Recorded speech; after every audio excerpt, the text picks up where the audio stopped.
আমাদেরকে দুনিয়া থেকে চলে যেতে হবে, চিরদিন আমরা দুনিয়াতে থাকবো না। আমার দয়ার নবী মায়ার নবী রাহমাতাল লিল আলামিন যখন গর্ভের মধ্যে ছিলেন, এমন অবস্থায় আমার দয়ার নবী মায়ার নবীর আব্বার আব্বু জান দুনিয়া থেকে চলে গেছেন। এক সময় আমার দয়ার নবী মায়ার নবী রাহমাতাল লিল আলামিন নবী নিজের আম্মি জানের কাছে আসলেন। আসার পরে বলতে আছে, ও আম্মি জান, আমি যখন খেলাধুলা করতে যাই, এমন অবস্থায় যখন সন্ধ্যা লেগে যায়, অনেক আব্বু জান সন্তানকে গায়ে করে নিয়ে বাড়িতে চলে আসে। ও আম্মি জান, আমার আব্বু জান কোথায় আছে বলো না। এমন অবস্থায় দয়ার নবী মায়ার নবী রাহমাতুল লিল আলামিন নবীর আম্মি জান বলতে আসে, ও মুহাম্মদ, আমি এটা বলতে পারবো না। এমন অবস্থায় আমার দয়ার নবী মায়ার নবী বলতে আসে, ও আম্মি জান, আমার আপনাকে বলতে হবে, আপনি একবার আমাকে বলে দেন। আমি অনেক কষ্ট পাই, অনেক কষ্ট পাই। এমন অবস্থায় আমিনা রাদিয়াল্লাহু তাআলা আনহা কান্না আরম্ভ করে দিয়েছে।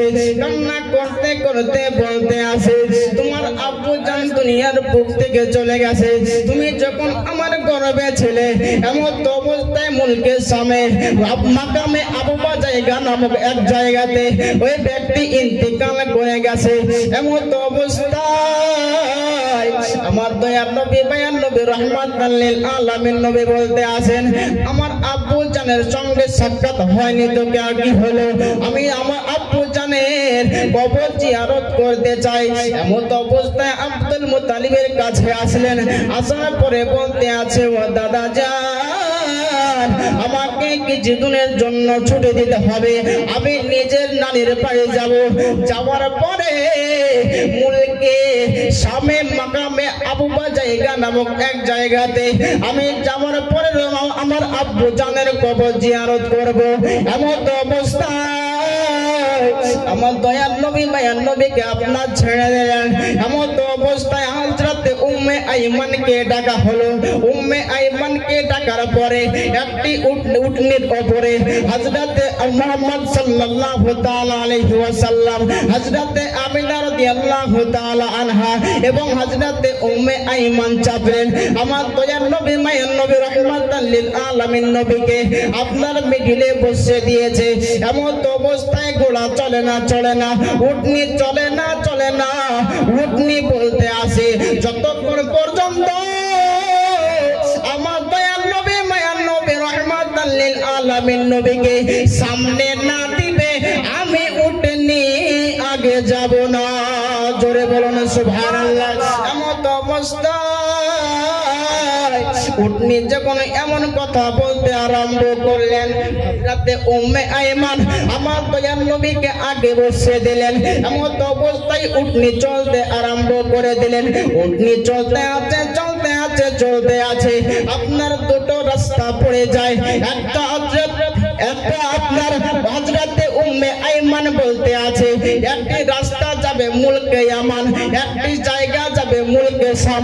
আমরা তো রাস্তা চিনি না। এমন অবস্থায় হযরতে আমিনাকে বলতে আছে, ও আমিনা, আপনি বলে দেন কোন দিকে মুলকে শামে যাবে, কোন দিকে মুলকে ইয়ামানে যাবে, আপনি বলে দেন। এমন অবস্থায় হযরতে আমিনা রাদিয়াল্লাহু তাআলা আনহা বলতে আছে, আমি বলতে পারবো না, আমি 12 বছর আগে আমি শ্বশুর বাড়িতে এসেছি, আমি হয়তো ভুলে গেছি। এমন অবস্থায় আমার দয়ার নবী মায়ার নবী বলতে আছে, হাজা তরিকাতুশ শাম, হাজা তরিকাতুল ইয়ামান, এই দিকে মুলকে ইয়ামান যাবে আর এই দিকে মুলকে শাম যাবে। জোরে বলুন সুবহানাল্লাহ। অবস্থায় আমার দয়ার নবীকে জিজ্ঞাসা করতে আছে, ইয়া রাসূলুল্লাহ, ইয়া হাবিবাল্লাহ, নবী গো, আপনি কি করে জানলেন? আপনি 6 বছর বয়স হয়েছে, কোনদিন নানির বাড়ি যাননি, কি করে চিনতে পারলেন? এমন অবস্থায় আমার দয়ার নবী মায়ার নবী বলতে আছেন, ওয়া আল্লামাকা মা লাম তাকুন তাআলাম, আমি যাহা কিছু জানতাম না সমস্ত কিছু আল্লাহ রাব্বুল আলামিন আমাকে শিক্ষা দিয়েছে। দিকে চলে গেলেন।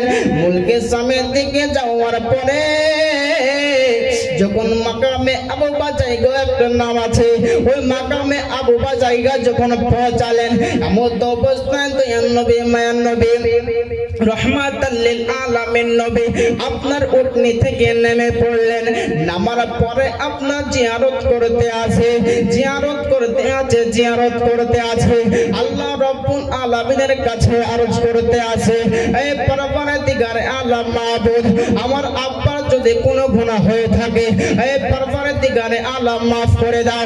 এমন অবস্থায় আমার দয়ার নবী মায়ার নবী